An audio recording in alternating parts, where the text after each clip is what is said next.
مجھے آج موقع ملا ہے کہ میں آپ سب کے سامنے خداوند کے زندہ ببرکت پاک کلام کو پیش کر سکوں۔ آج کا جو میرا موضوع ہے وہ ہے دعا اور شفا۔ آج کا حوالہ جو تلاوت کیا گیا ہے وہ سیموئیل کی کتاب سے لیا گیا ہے۔ سیموئیل کی پہلی کتاب میں اس عبوری دور کے واقعات مکتوب ہیں جس میں اسرائیل سے تعظیم کا نظام ختم ہوا اور بادشاہیت قائم ہوئی۔ پرانے عہد نامے کی تاریخ کی دوسری کتابوں کی طرح اس کتاب کا بھی موضوع یہی ہے کہ خدا کے ساتھ وفاداری کامیابی ہے اور نافرمانی ہواری اور بربادی ہے۔ یہ کتاب بادشاہیت کے ملے جلے احساسات کا بیان کرتی ہے۔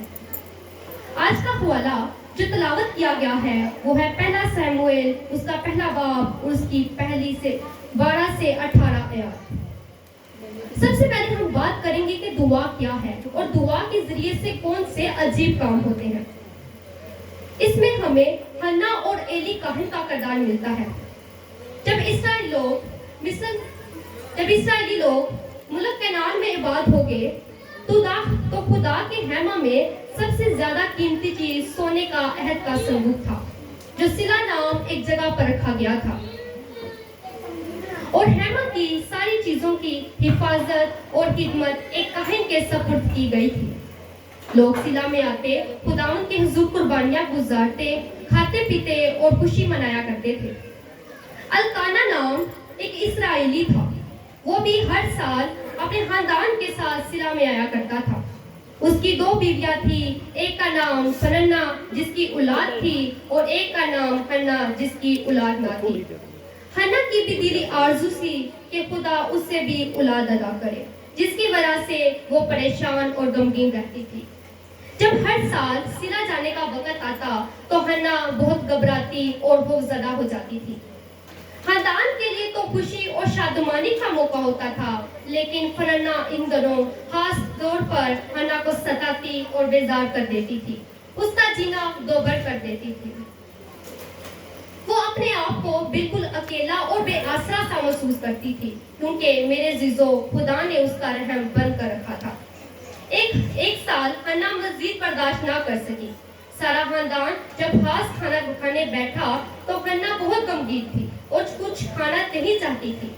وہ دسترخوان سے اٹھی اور اس عمارت کی طرف چلی گئی جہاں عہد کا صندوق رکھا گیا تھا۔ وہ نہایت دلگیر تھی۔ وہ خدا کے حضور رونے اور دعا کرنے لگی۔ وہ زار رونے لگی، اس کے حساس آنسو سے تر تھے۔ اس نے خداوند سے التجا کی، اے خدا اپنی لونڈی کو یاد فرما، میں بہت غمگین ہوں اور میں بہت چاہتی ہوں کہ میری بھی اولاد ہو۔ اے خدا تو اپنی لونڈی کو فراموش نہ کر۔ میرے عزیزو وہ خدا کے آگے جھک کر دعا مانگ رہی ہے۔ وہ ایک منت مانتی ہے اور کہتی ہے، اے خدا اگر تو مجھے اولاد عطا کرے تو میں وعدہ کرتی ہوں کہ میں تجھے بھی دے دوں گی، وہ اپنی پوری عمر تیری خدمت کرتا رہے گا۔ میرے عزیزو جب حنا رو کر دعا کر رہی ہے تو کوئی شخص حنا کو بڑے غور سے دیکھ رہا ہے۔ یہ شخص بزرگ عمر سیدھا ایلی کاہن ہے۔ میرے عزیزو جب وہ چپ چاپ دروازے پر بیٹھا ہوا دیکھ رہا ہے، سوچ رہا ہے کہ شاید اس عورت نے نشہ کیا ہوا ہے، یہ نشے میں ہے۔ وہ اس عورت کے پاس جاتا ہے اور اس سے کہتا ہے کہ تو کب تک نشے میں رہے گی، اپنے نشے کو اتار۔ تب وہ عورت اس سے کہتی ہے، حنا ایلی سے کہتی ہے کہ کاہن میں نشے میں نہیں ہوں اور نہ ہی میں نے پی ہے، میں تو ایک غمگین اور پریشان عورت ہوں، میں نے تو اپنا دل خداوند کے آگے انڈیلا ہے۔ میرے عزیزو ایلی اس سے کہتا ہے کہ سلامت جا، خدا تیری دل کی مراد کو پورا کرے گا۔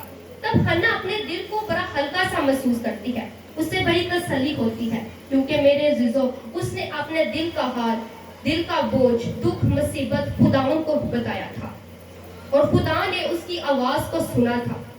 میرے عزیزو خدا آواز سننے کی قدرت و طاقت رکھتا ہے، بس اسے پکارنے کی ضرورت ہے۔ جب اس کے ہاں اولاد پیدا ہوئی، اس کے ہاں بیٹا پیدا ہوا تو اس نے اس کا نام رکھا سیموئیل، جس کا مطلب ہے اس نے خدا سے مانگ کر پایا، کیونکہ میرے خداوند نے اسے جواب عطا کیا تھا۔ دعا دل کی گہرائیوں سے سننے والی پکار ہے، اٹھنے والی پکار ہے۔ دعا کے ساتھ دعا خدا کے ذریعے سے بات کرنے کا ذریعہ ہے۔ حنا کی کہانی سے ہمیں پتہ چلتا ہے کہ جب اس نے دل کی کھا گرائیوں سے دعا کی تو خدا نے اس کی التجا کو سنا، اسے جواب عطا کیا۔ خدا سنتا ہے اور ضرور سنتا ہے، مگر اسے مانگنے میں فرق ہوتا ہے۔ آج بھی اگر اسے پورے دل کے ساتھ طیب طریق سے اسے مانگا جائے، اسے پکارا جائے تو وہ ضرور سنے گا۔ میرے ساتھ ایک حوالہ نکالیے بائبل مقدس میں سے، لوکا کی انجیل اس کا 18 باب اس کی 35 ہے۔